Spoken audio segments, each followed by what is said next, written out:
Welcome back, everybody. We moved the lost and found to the back of the room, so if you lost something, it's in the back of the room. What we have so far is 1 coffee cup, 1 umbrella, 6 copies, 6 set of reading glasses, and 1 set of dentures.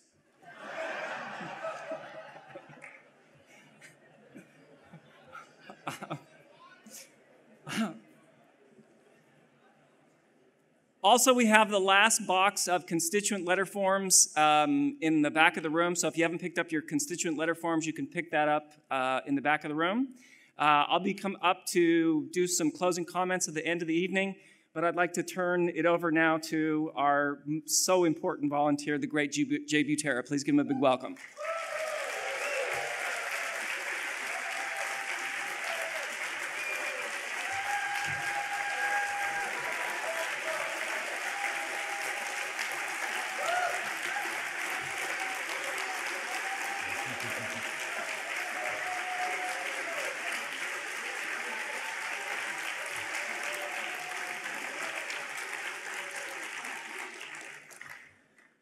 Thank you so much. Thank you, Citizens Climate Lobby. And welcome to the closing plenary session of CCL's 2018 International Conference. I have the privilege of introducing you today to our keynote speaker. Our distinguished speaker today is Congressman John Delaney, who represents Maryland's 6th Congressional District.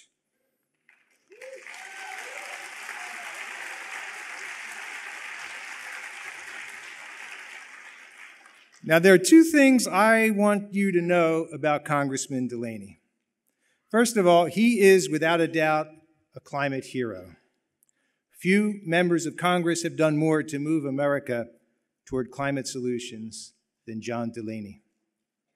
Almost as long as I can remember, when something needed to be done on climate change, Congressman Delaney has been right there with us. He was the author of the Climate Solutions Commission Act. And when you have a bill that has the words climate solutions in it, who can argue with that? He has introduced multiple carbon pricing bills. He's a champion of carbon pricing.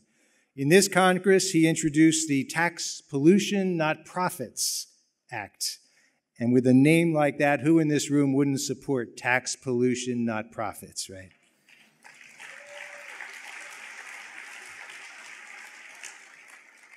Now, the second thing I want you to know about Congressman Delaney is that he is a man who understands business. Not just understands it, but he's done it. Before coming to Congress in 2013, Congressman Delaney built and ran 2 wildly successful businesses. He took them both public, and today they're both traded on the New York Stock Exchange. And I don't think there are many people in this country who can say that they started and built 2 companies that are listed on the New York Stock Exchange, but he's done that.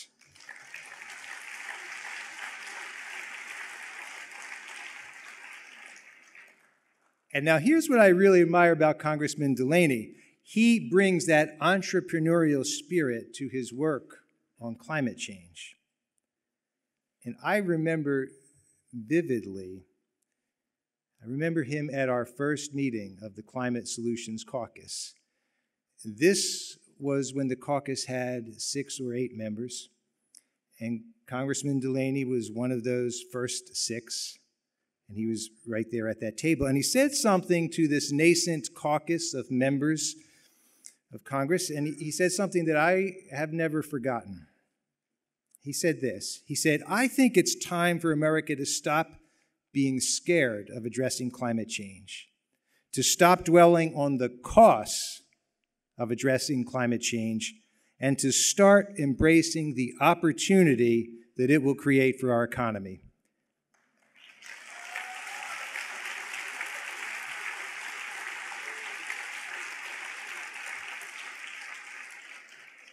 I have to admit, I kind of stole his lines, and I have used that in 1,000 lobby meetings since that time. But it's so important. It reframes our thinking about this climate challenge. And it's helping, that notion, what he brings to the table here, is helping change the hearts and minds of Congress and of the American people. So without further ado, let's give a huge round of applause, a big welcome for this climate hero, for a friend of Citizens Climate Lobby, and for the voice of reason in climate change, Congressman John Delaney.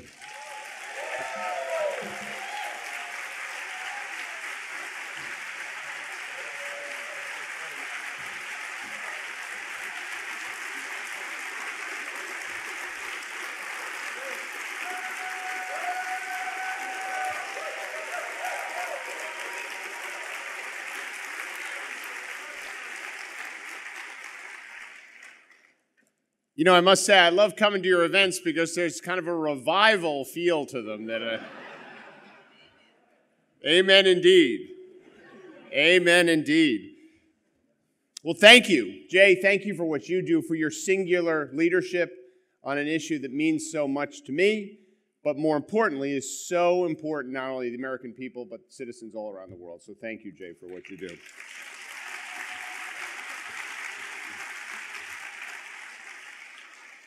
And I'm grateful for everything you do, not just because of the issue that you fight for and that you were organized around, addressing climate change, which I obviously believe is one of the great issues, and as Jay said, opportunities of our time.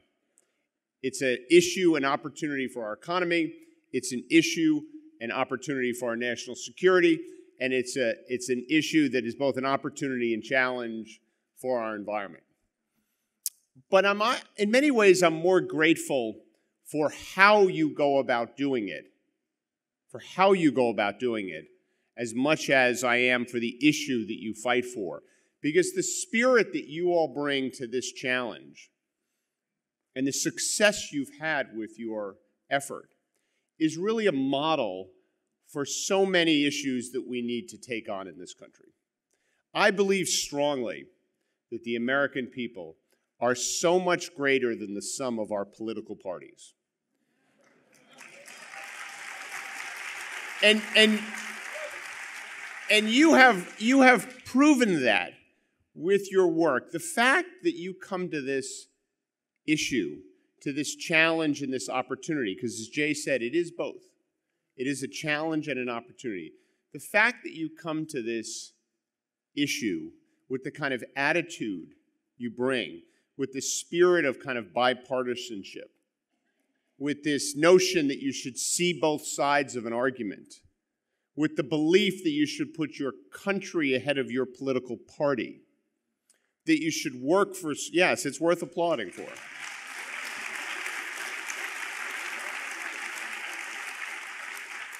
That we should work towards solutions, that we should seek common ground, that we should have a conversation about some of the things we agree with each other about, as opposed to always spending our time talking about the things that we don't agree with each other on.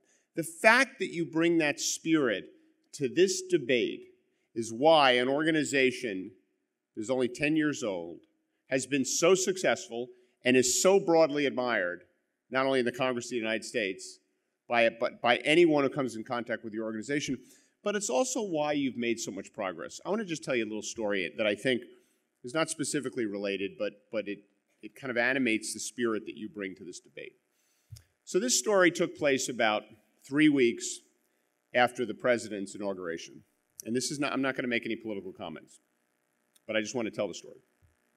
So it was in Gaithersburg, Maryland, which is a town that I have the privilege of representing. And Gaithersburg, Maryland is about 15 miles from here as the crow flies. And Gaithersburg, Maryland happens to be a very democratic place. 82%, I think we're looking out here, 82%, maybe this is a signal that I'm getting a little close to a political line in there.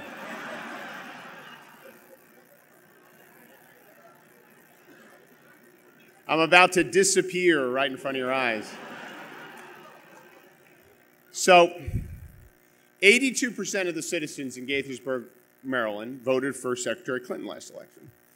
And I was having a town hall in Gaithersburg, Maryland, 3 weeks after the president was inaugurated. And it was in Gaithersburg, and it was oriented towards senior citizens. The title of the event was Medicare, Social Security, and things like that. We had scheduled it way before the inauguration. And I got to the event, and there were about 500 people there. So about 1/10 the size of the Citizens Climate Lobby here today. And I could tell that, because I knew a lot of the people, they were all very much kind of activists in the Democratic Party. And it was right after the president's inauguration, right after the Women's March, and tensions were running high.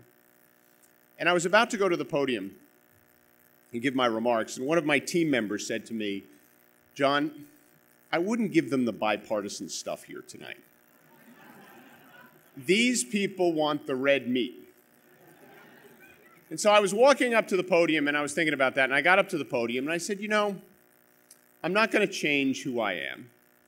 And I started to talk about issues affecting seniors and about a bipartisan bill I have on Social Security, which is about as uncommon a sighting as a bipartisan bill on climate change, by the way. And I said to the audience of 500 Democratic activists in Gaithersburg, Maryland, which overwhelmingly voted for Secretary Clinton, right after the Women's March, right after the inaugurations, I said to them, you know, I was recently voted the third most bipartisan member of the Congress. And I could feel the team behind me, my team, kind of recoiling and preparing for the tomatoes and everything else. And to my surprise, all of them stood up and applauded. And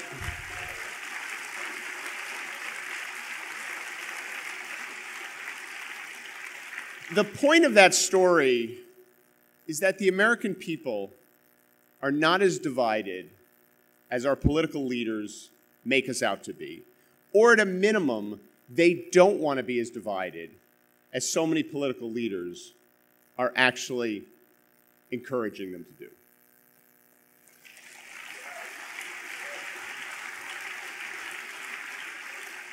Instead of solutions, the American people have been presented with gridlock. Instead of this notion of principled compromise, where you see the other side, you engage in an honest and civil debate, and you try to find common ground. Instead of that, we've given the American people more hyper-partisanship. And instead of putting your country ahead of your party, we have too many people in politics who are specifically trying to divide our country for their own narrowly defined political ambitions. And it's dangerous. It's dangerous, and it's preventing us from doing things. And the cost of doing nothing is not nothing. And we've paid a huge price as a people, not only in climate change, but in so many other areas, because we haven't been able to get anything done in Washington. I believe this notion of unity and common purpose is the absolute cornerstone of the American experience. And if we're going to make progress, as a nation on this issue or so many other issues, we have to re-embrace these ideals. These are the ideals that have animated our country for hundreds of years, that have caused people to come to our shores seeking opportunity and their own chance of the American dream. These are the ideals, the notion of unity and common purpose, that are worth fighting for every single day of our lives as Americans. And that's what you're doing, because you're taking an issue that is so important to our country and the world, what's happening with our planet, and looking at the obvious scientific data, and seeing the effect it's going to have on our environment, and thinking about how those environmental effects are not only going to affect our planet, but they're going to affect our national security, they're going to affect our economy, they're going to affect so many people in this world, billions of people, particularly the poor. You know this is happening, and you're working to find common ground, to find unity around a common purpose of actually doing something about this. And that's why I admire you so much, because what you're doing every day is exactly what every American needs to be doing every day, whether it's about climate change, or any issue that they care about. Because a political leader can only do so much. It takes a people who are committed to this notion, who wake up every day with some sense of the common purpose and common destiny we have as Americans. This notion that there's much more that unifies us than divides us.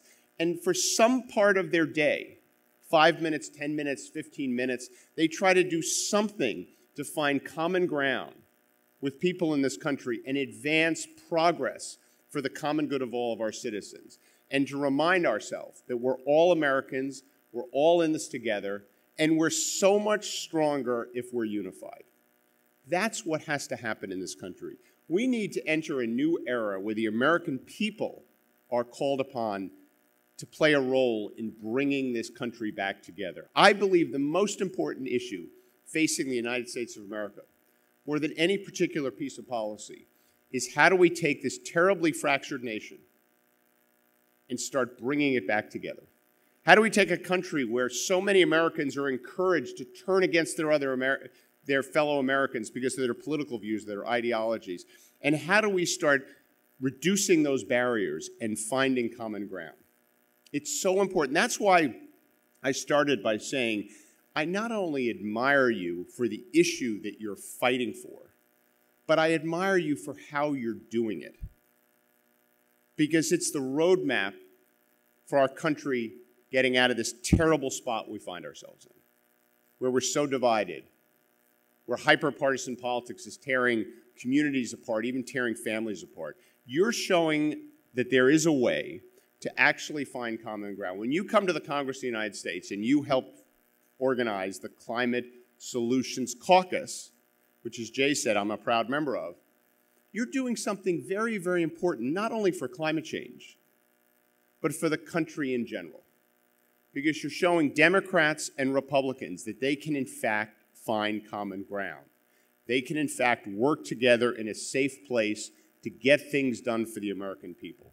When you come to the Congress of the United States and you talk about the economic opportunities associated with addressing climate change, how that the United States has an amazing opportunity to be the first mover in all the new technologies around energy production, energy conservation, and energy distribution. And that the economic opportunity far, far outweighs any costs associated with shifting from the fossil fuel economy to the carbon-free economy. When you're making those arguments to people and you're showing the jobs that can be created associated with it and the economic growth associated with it, you're actually not only advancing the cause of climate change, but you're advancing the cause of common sense solutions. When you come to the Congress of the United States and you talk about how the U.S. military views climate change as a threat multiplier, because they sail around the world and they see places like Bangladesh, which in 2040 is expected to have 20 million of their citizens displaced because of climate change.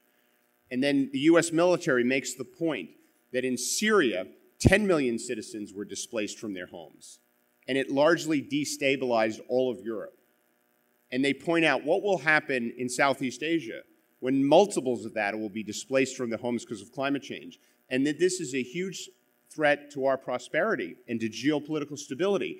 And the U.S. military and the amazing men and women who serve in it are on the front lines. When you're making those arguments, you're making arguments that are common sense, that are practical, that have the opportunity to find bipartisan support.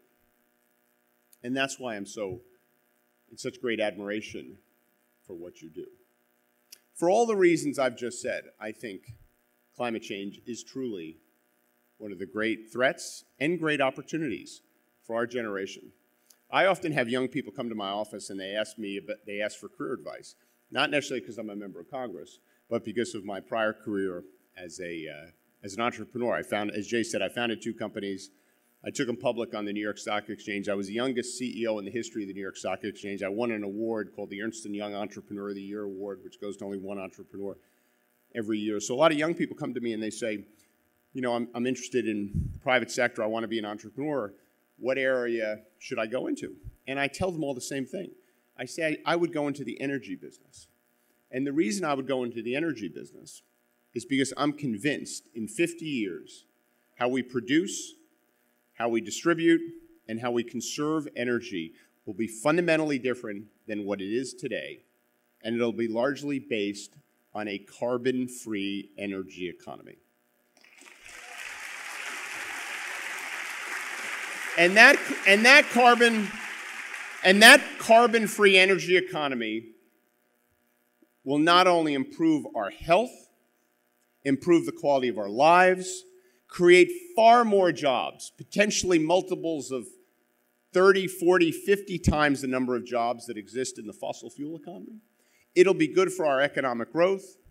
It'll help keep us safe around the world. And it's the right thing to do as stewards of this amazing planet. But in that tremendous change in that energy economy is enormous opportunities for you as a young person thinking about getting into business. I tell them all it's the field they should go into. And I'm convinced of it because the data is clear, the science is obvious, the trends are unmistakable. We will address this crisis. And it's really a question for the American people. Will we address it in a way where the United States has the opportunity to be the leader in this advanced energy economy? Will we address it in a way, yes, which we should, will we address it in a way where it doesn't disrupt our economic growth? Will we address it in a way where we don't have to take dramatic corrective measures? Right? Will we address it in a way where we're investing in the new technologies of the future? Right? Because nothing really transformative happens unless someone invents something new. And there's a lot of new things to be invented in this field. Those are the questions for the American people because we will address it. It's a question of do we address it now in a measured way where we find common ground and manage the transition so that it's not only disruptive, but it's accretive to everything we care about. Or are we going to sit on our hands? Are we going to engage in partisan gridlock? Are we going to watch year after year, decade after decade go by, us fail to address this, and then some generation in the future gets handed this now problem instead of an opportunity, and they have to deal with it in a dramatic and painful way? That's really the question for the American people. And the answer to that question really depends on whether members of Congress and more citizens get the message that you're putting forth. Attend these kind of revival sessions. Actually get out there with a sense of optimism and a positive, generous approach to your fellow Americans. Show them that there is a better way. Show them that there is common ground. Don't make it a partisan issue. Care more about results, real results, than petty short-term political victories. If more Americans embrace that spirit, and if more of our political leaders, as a result, get shown that there is a better way, then we will deal with this issue the way we should. And that's why, more so in many ways than any other group that advocates for environmental stewardship, more than any other group that comes to Capitol Hill and puts forth solutions around climate change, you are the people that I admire the most. Because you understand that the way to get this done is by bringing the country together. Bringing the country together around the opportunity, the shared opportunity that we can all have if we address this issue the right way.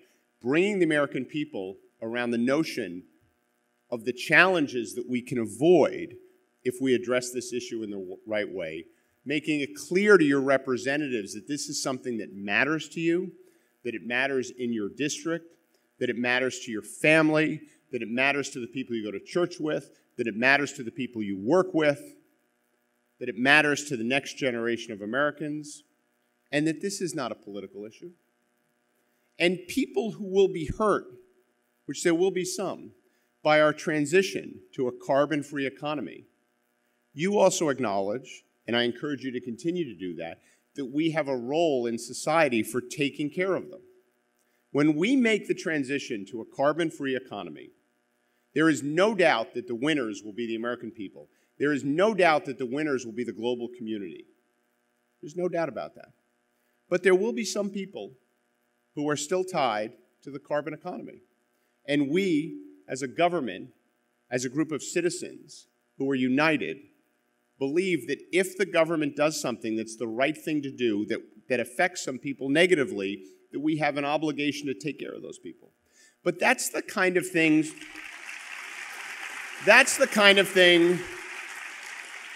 we say. So what I always say to my Democratic colleagues is we should come up with a solution to climate change that we are comfortable and proud to announce in a coal town in West Virginia, as opposed to coming up with a solution to climate change that we only want to announce in front of the EPA.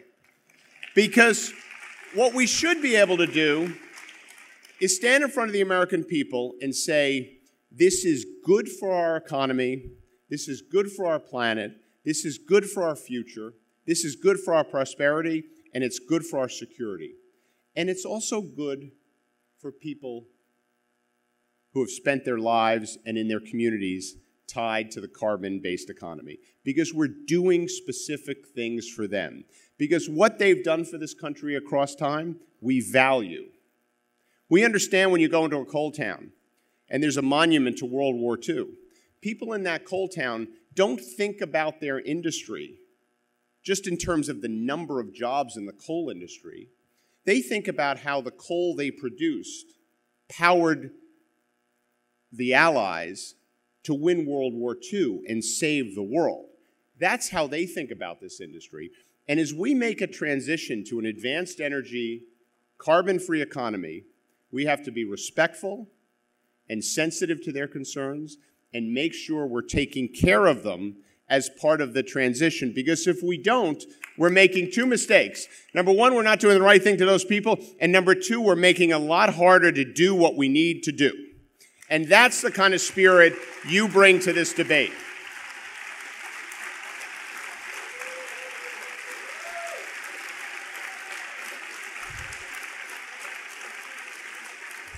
And so what we want to say when we're putting forth the solution that actually gets done to change the trajectory of climate change in this country and around the world, we want to look at the American people and say, this is a good day for every American. A good day for every American, whether you've been fighting on the front lines of climate change your whole life or whether your family is tied to the carbon-based economy, because we're looking out for you as well. This will be good for all of us. And if we can put forth that kind of an attitude, that attitude based on civility, respect, seeing the other side, looking at the facts, finding common ground, and insisting that we actually make progress and stop the fighting, that we can't afford to wait another year or another 5 years or another 10 years.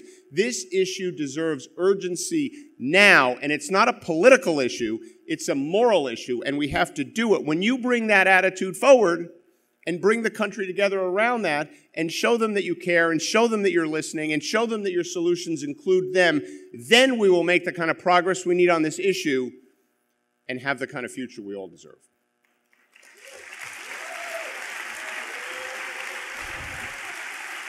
So that's why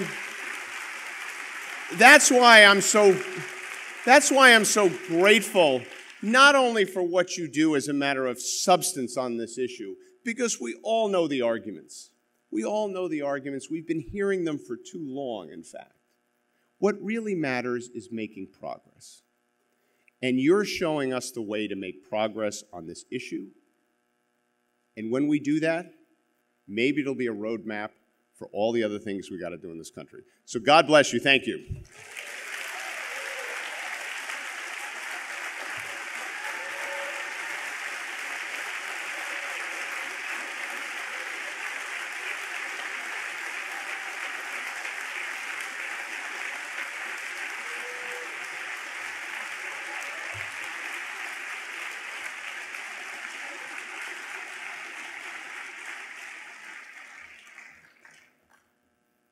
So that was great, right?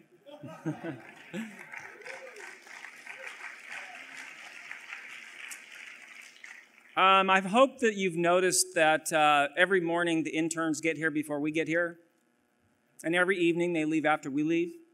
And so I wanted to give all of us a chance to thank them for all the appointment scheduling, putting programs together, greeting people, making sure everything's taken care of. So I wanted to give us a chance to thank all the interns. So I'd like them to all come up on stage with me right here.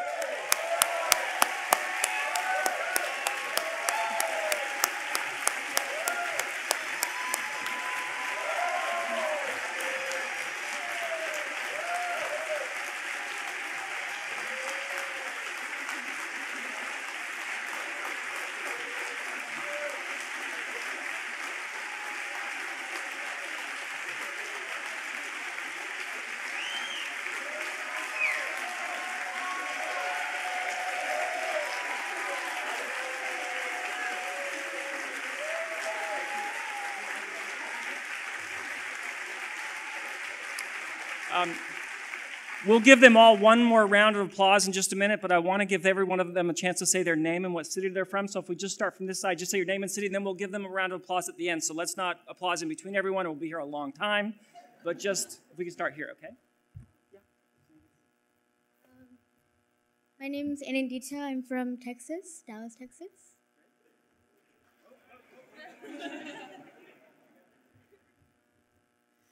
My name is Charlene. I'm from East Merches, New York. My name is Keston, and I'm from San Diego, California. My name is Morgan, and I'm also from San Diego, California. Hi, I'm Alexis, and I'm from San Diego, California. Hello, my name is David Melendez, and I'm from Phoenix, Arizona. Hi, my name is Anthony. I'm from Houston, Texas. Hi, I'm Sarah, and I'm from Houston, Texas. My name is Jessica. I'm from Flagstaff, Arizona. My name is Kaylee, and I'm also from San Diego, California. Hi, my name's Miranda. I'm also from San Diego, California. Hi, my name is Savita Sidhu. I'm not from California. I'm from Minneapolis, Minnesota. Hi, I'm Jack, and I'm from Haymarket, Virginia. Hello, everyone. My name is Megan Jefferson, and I'm from Atlanta, Georgia. Hi, my name is Emma Marvel, and I'm from Tucker, Georgia. I'm Sierra Cottle, and I'm from Flagstaff, Arizona.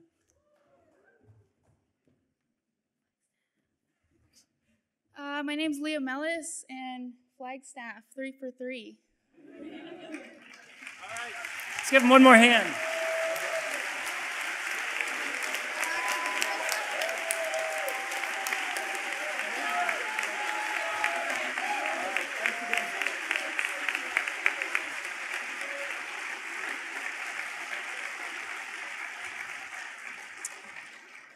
So I think there are two key takeaways from the last 2 days. I want to thank everybody for the good work, for staying in tension, asking good questions, showing up, meeting after meeting, being great.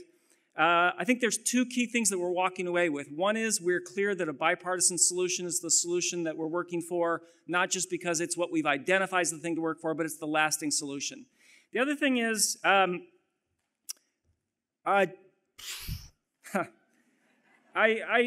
just want to thank you for reaffirming the CCL way of working and watching the way you treated our guests today was just really special. When Representative Delaney talked about there is something about coming here, I love it when we're in this room and people say things that would usually be a line where people would raise their fist and be crabby and be angry and you all laugh. Just like, yeah, people do stupid things. We work with them anyway.